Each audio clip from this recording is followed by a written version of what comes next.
So once I buy this thing, right? Obviously, the county, the state is selling it to me. Once I acquire this interest or property, does everything else fall away? Does the mortgage go away if there's a mortgage? Does the any other liens and deeds and anything else associated, any other, not deeds, I'm sorry, any other liens against the properties, encumbrances, as they say, on the property, do they all fall away the moment I take an interest?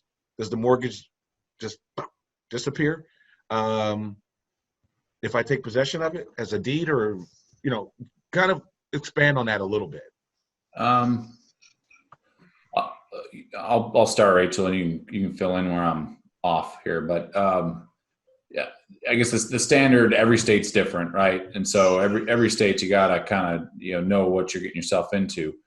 But I'll take a step back and explain liens in general, because a tax lien in the end is just like a mortgage or just like a mechanic's lien, but there's a priority list to those liens, right? You always hear of, is it a first priority lien? Is it a first mortgage or a second mortgage? What they're saying is it is a first priority mortgage or a second priority mortgage. Who gets paid off first? And really what you need to figure out is where in the list of lien priority do tax liens lay?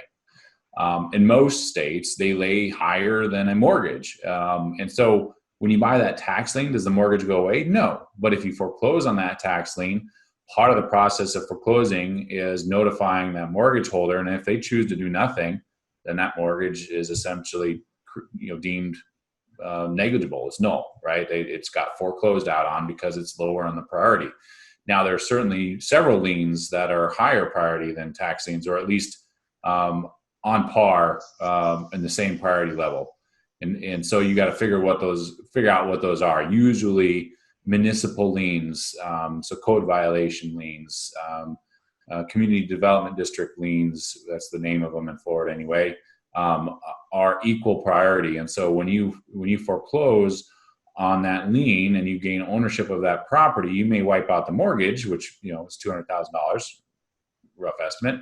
But you may still have code violation liens for a few $1,000s. You may still have a CDD lien that's tens of thousands of dollars. So it doesn't mean you get a squeaky clean deed at the end of the day. And that's really why we refer to it as a tax deed and not a real estate warranty deed. And usually there's additional process you have to go through in order to get a squeaky clean warranty deed, and that's called a quiet title in most cases.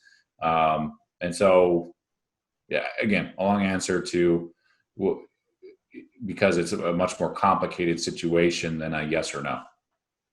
Awesome, good insight.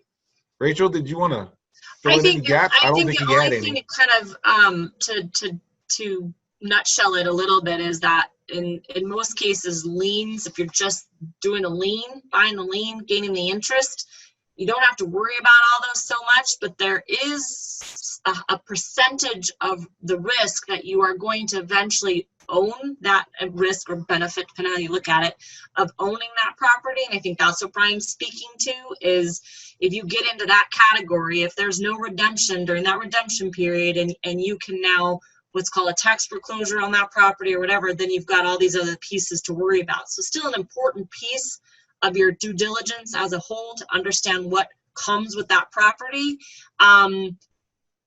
But again, that just really depends on how far along in the process you end up. If you're just in there and you're going to be buying that lien and it has a high likelihood of redemption, which, we track that in some areas, but like we can, that, then you don't have to worry about all those, that's because you're not getting to that foreclosure process, or it's not the deed, it's not a deed. And so you don't have all that's attached to the titling process. So I think that'd be the only kind of clarifying fact in there is that stuff is definitely concerning if you get to that kind of next level with a lien. Got you.